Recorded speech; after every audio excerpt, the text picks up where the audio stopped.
ఒక్క మగనీయుడు, ఒక్క మంచి వ్యక్తి, ఏమండి సుగుణాల సంపన్నుడు అని చెప్పదగిన యేసేపు ఎక్కడున్నాడంట చెప్పండి?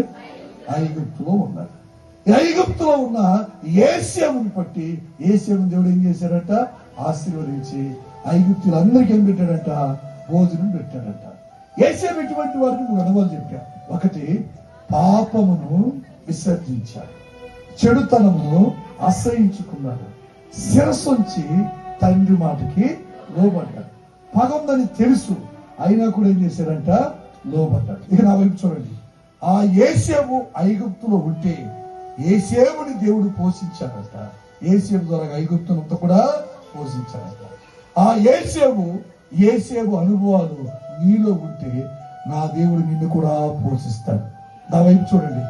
ఆ యేసేపే యేసు ప్రభువు, ఆ యేసు ప్రభువే యేసేపు. ఆమేన్, హల్లెలూయా. యేసేపులో ఉన్న అనుభవాలన్నీ ఎవరిలో ఉన్నాయంట? యేసు ప్రభులో ఉన్నాయి. యేసు ప్రభులో ఉన్న అనుభవాలన్నీ కూడా ఎవరిలో ఉన్నాయంట?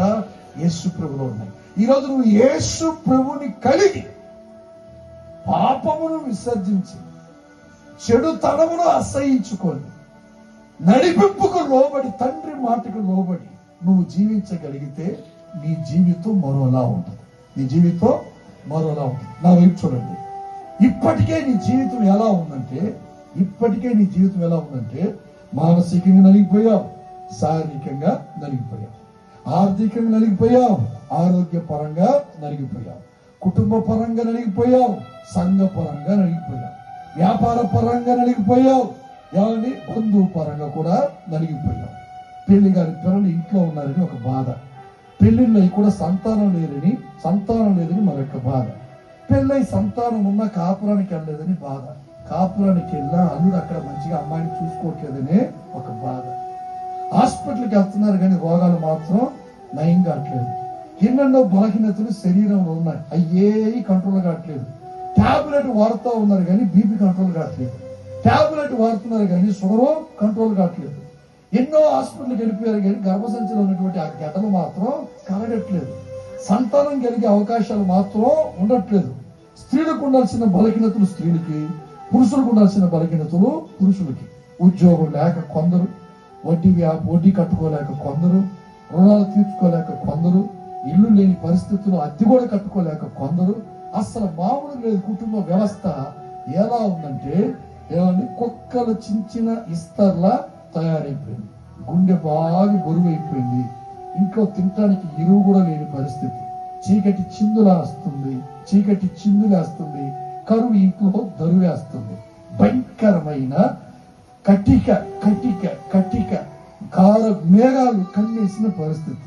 కడుపార అన్నది చాలా కాలమైంది, మీరు కంటార నిద్రపోయి కూడా చాలా కాలమైంది. గుండె బరువు ఎక్కిపోయింది. కుటుంబ వ్యవస్థలు ఎలా ఉన్నాయంటే భార్య అంటే భర్తకి నచ్చట్లేదు, భర్త అంటే భార్యకి నచ్చట్లేదు, పిల్లలంటే తల్లిదండ్రులకు నచ్చట్లేదు, తల్లిదండ్రులు అంటే పిల్లలకి నచ్చట్లేదు. ఒకే ఇంట్లో కాదు కానీ ఒకే గదిలో ఉంటారు, ఒకే పరుపు మీద ఉంటారు. ఏమంటే ఒకడు తూర్పు వైపు, ఒకడు పరమట వైపు, ఒకడు దక్షిణం వైపు, మరొకడేమో ఉత్తరం వైపు తిరిగి ఉంటారు. తిరిగి సెల్ ఫోన్లు పెట్టుకుని చూసుకుంటూ ఉంటారు కానీ ఒకరితో ఒకరు పలకరించుకొని మాట్లాడట్లేదు. ఇంకో ఘోరం చెప్పనా, ఒక ఇంట్లో 2 గదులు ఉంటే ఈ గదిలో ఉన్నవారు ఆ గదిలోకి వెళ్ళడానికి ఇష్టం లేకుండా ఫోన్ చేసి పిలుచుకుంటారు, మాట్లాడుకుంటారు. ఆ గదిలో ఉన్న ఈ గదిలోకి రావడానికి ఇష్టం లేకుండా ఫోన్ చేసి మాట్లాడుకుంటారు, పిలుచుకుంటారు. ప్రేమ చచ్చిపోయింది, మమకారం దూరం అయిపోయింది, అభిమానం పాడైపోయింది, ఆప్యాయత పూర్తిగా లేదు, ఏమంటే తరలిపోయింది.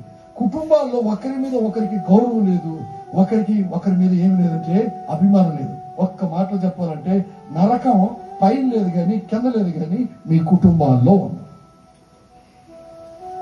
దీనంతటి కారణం ఏంటి? ఈరోజు నీ జీవితం ఐగుప్తులో మారిపోవడానికి కారణం ఏంటి?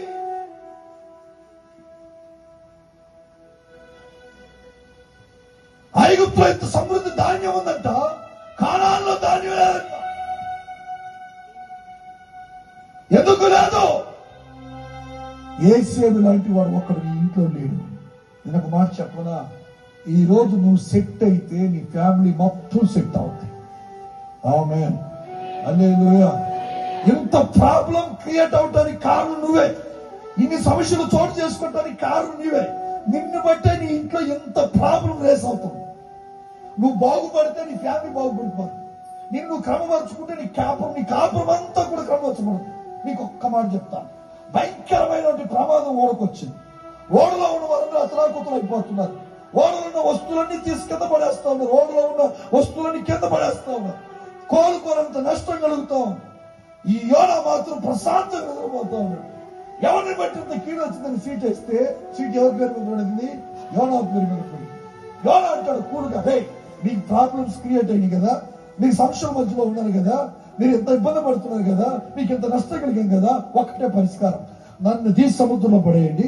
రెప్ప పాటు మీ ప్రాబ్లం సాల్వ్ అయిపోద్ది. ఒక్క నిమిషంలో మీ ప్రాబ్లం ఏమైపోద్ది? సాల్వ్ అయిపోద్ది. నన్ను తీసి సముద్రంలో పడేయమంటే వాళ్ళు ఇంకా తరువు చేయకుండా అతను తీసి ఎక్కడ పడేశారంట? సముద్రంలో పడేశారు. రెప్ప పాటు సెట్ అయిపోయింది సముద్రం.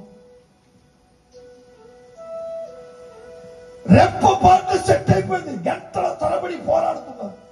సముద్రపు అలలు ఆగట్లేదు, వర్షం ఆగట్లేదు, గాలి ఆగట్లేదు. కెరటాలు లేస్తున్నాయంట, అలలు వీస్తున్నాయంట, వర్షం కురుస్తుందంట. మానవి మొదలుకొని ఏమండి ఓడ నడిపే నాయకులతో సగం, చిన్నవారు మొదలుకొని పెద్దవారు ప్రయాణికులతో సగం, వ్యాపారవేత్తలతో సగం అతలాకుతలు అయిపోతున్నారంట. ఒక్క యోనాను తీసి ఎప్పుడు సముద్రంలో పడేశారు. మొత్తం ప్రాబ్లం సెట్ అయింది. ఈ రోజు నీ ఇంటి అంతటికి ప్రాబ్లం రావడానికి కారణం నువ్వే.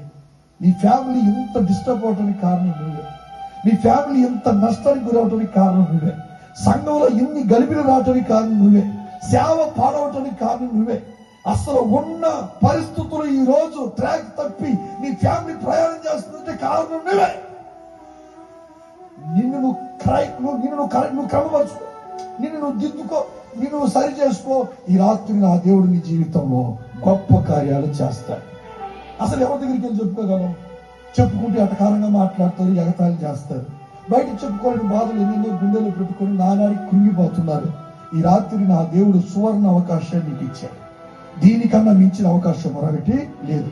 ఈ భూమి మీద నిన్ను బ్రతికించి, నిన్ను బలపరిచి, నిన్ను నడిపించి, నీ జీవితంలో రథసారథిగా ఉండి నిన్ను ముందుకు తీసుకెళ్ళగలిగిన ఒక వ్యక్తి ఉన్నారంటే ఆయనే నేను ప్రకటిస్తున్న యేసు ప్రభువారు.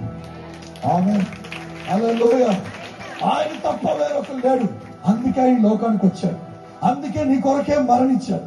నీ కొరకే పునరుద్ధరణ లేచాడు. నీ కొరకే తిరిగి రాని ఉన్నాడు. ఎందుకు తెలుసా?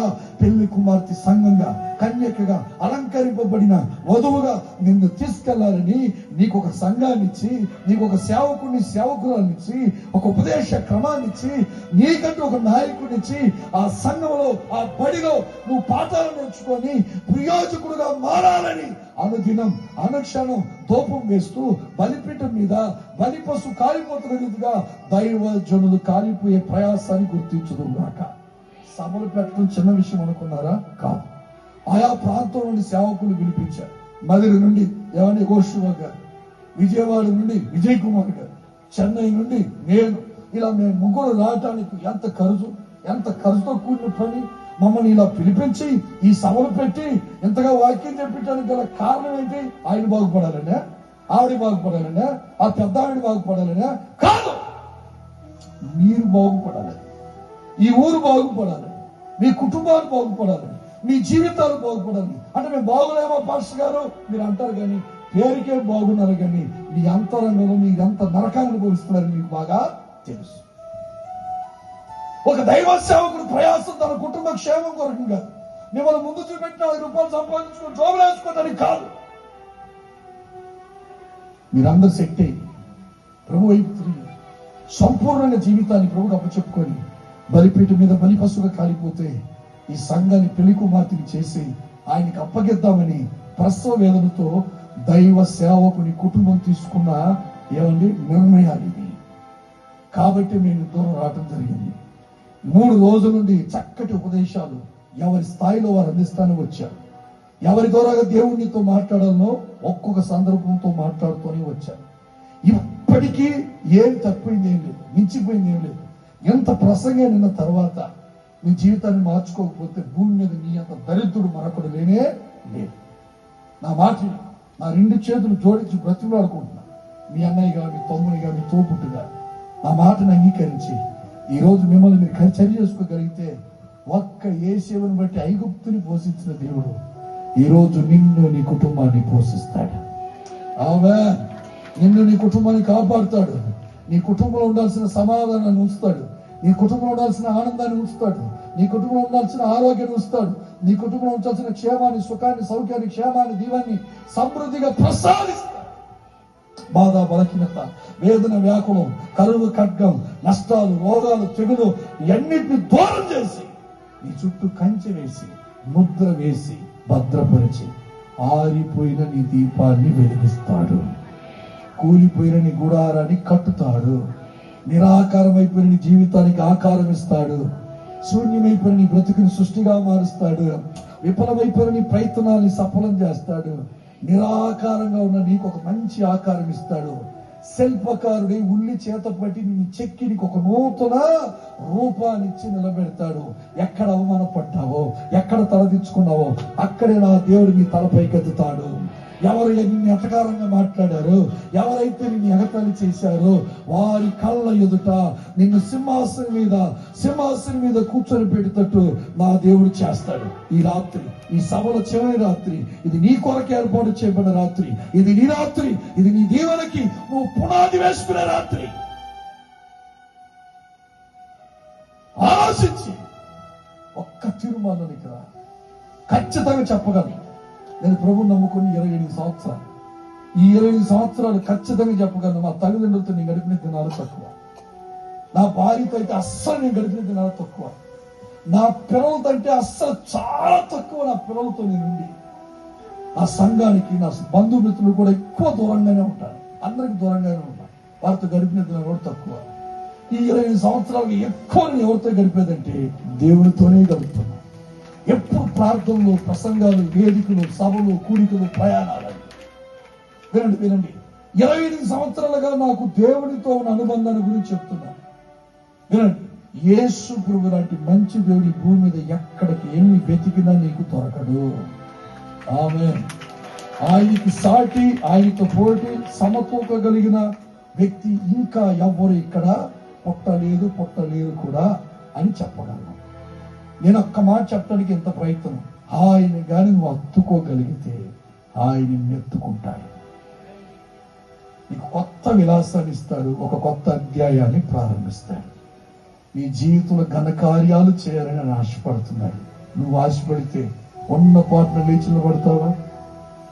బైబిళ్ళు, డైరీలు, పెన్నులు, పెన్సిల్ అన్ని ఆ చైర్స్ మీదే పెట్టండి. అందరూ లేచి నిలబడండి. 2 చేతులు ఆకాశం తట్టు పైకెత్తండి. కళ్ళు మూయండి. ఎవరి వైపు ఎవరు చూడకండి.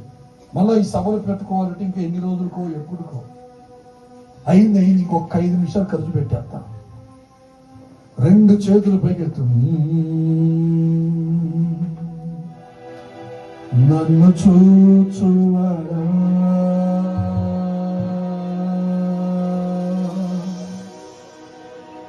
నిత్యం కాచువాడా. సెట్టింగ్ చేయమా,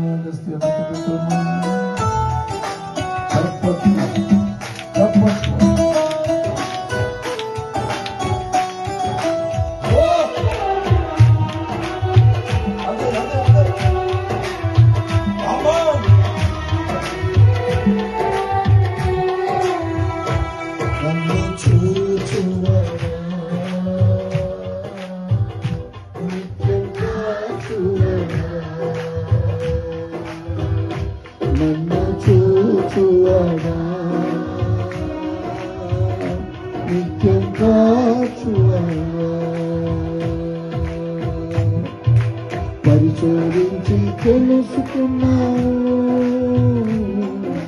చుట్టూ నన్ను ఆవరించావు. పరిశోధించి తెలుసుకున్నావు. చుట్టూ నన్ను ఆవరించావు.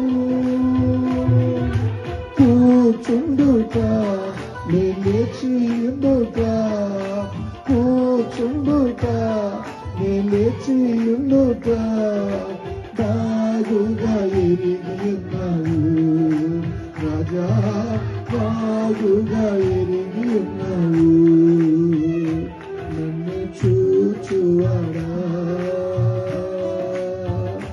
నిత్యం కాచువాడా నన్ను చూచువాడా నిత్యం కాచువాడా. ఆఖరి రాత్రి నీ ఆనందాన్ని నువ్వు సంపాదించుకునే రాత్రి. ఐగుప్తులో కూడా ధాన్యమా? ఏ మంచిదని ఐగుప్తులో ఇంత ధాన్యమా? పక్క వేసేది ఉన్నదయ్యా.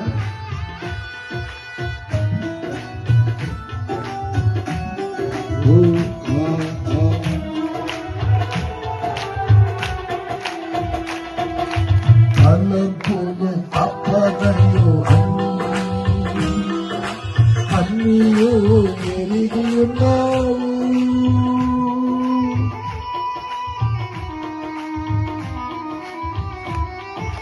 తప్పదయు తలపులు అన్నీయో ఎరిగి ఉన్నావు మాడాచిరాను పండుకున్నాను అయ్యా నీ వెరిగి ఉన్నావు మాడాచిరాను పండుకున్నాను అయ్యా నీ వెరిగి ఉన్నావు. ధన్యవాదం యేసు రాజా ధన్యవాదం యేసు రాజా వందనాలు యేసు రాజా వందనాలు యేసు రాజా. అయ్యా యేసయ్యా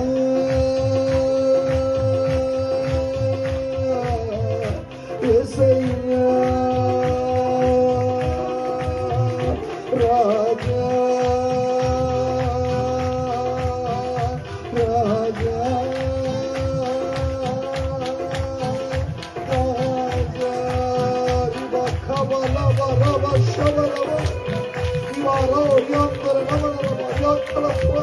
తండ్రి తండ్రి తండ్రి తండ్రి తండ్రి నీ ప్రజలను దర్శించయ్యా. నీ ప్రజల జీవితంలో ఉన్న కరువు, సమాధానం కరువైందో, ఆరోగ్యం కరువైందో, ఆనందం కరువైందో, ఐశ్వర్యం కరువైందో, ఏది నీ బిడ్డల జీవితంలో కరువైందో దాన్ని తొలగించి సమృద్ధినివయ్యా సమృద్ధినివయ్యా. ఈ రాత్రి ఈ రాత్రి ఈ రాత్రి నీ కార్యం ఘనంగా నీ స్థాయిలో జరిగించయ్యా నీ స్థాయిలో జరిగించయ్యా. తండ్రి ప్రతి గుండెని ప్రతి వేదని ప్రతి మనసుని ప్రతి మనిషిని అర్థం చేసుకోగలిగిన దేవుడా నీ పిల్లల్ని తాకండి. మనసులో ఉన్న వేదన మనసులో ఉన్న వేదన శరీరంలో బలహీనత గుండెలో ఉన్న వేదన కడుపులో ఉన్న బాధ ఇళ్లలో ఉన్న పోరాటం శరీరంలో ఉన్న రోగం ఆర్థిక ఇబ్బందులు మానసికమైన పాతిడి ఒత్తిడి రద్దు చేయబడినారు. గర్భాలు తెరవబడినాక గర్భాలు తెరవబడినాక రోగాలు కూర్చోబడినాక కుటుంబ వ్యవస్థ కట్టబడినాక సేవ రంగం కట్టబడినాక పరిచర్య కట్టబడినాక శాపం దరిద్రత తొలగిపోయినాక ఈ ఊరు ప్రజలు సంఘ ప్రజలు దీవుని నుండుగాక పరిచర్ని ఆశీర్వదించుదుగాక సమస్తను దీవించుదుగాక నాయకులు దీవించుదుగాక. తండ్రి తండ్రి కృప కృప కృప కృప కృప కృప కృప నీ అదో అదుగో అదుగో అదుగో నా దేవుని సన్నిధి విశేషమైన కృప ఇంకా కావాలన్నా ఈ అమ్మ నాయన నాయన నాయన తండ్రి అయ్యా రండి బాబు శాపం నిలిచివేయబడినాక దరిద్రత కొట్టివేయబడినాక దీపాలు వెలిగింపబడినాక గుడారాలన్నీ కట్టబడినగాక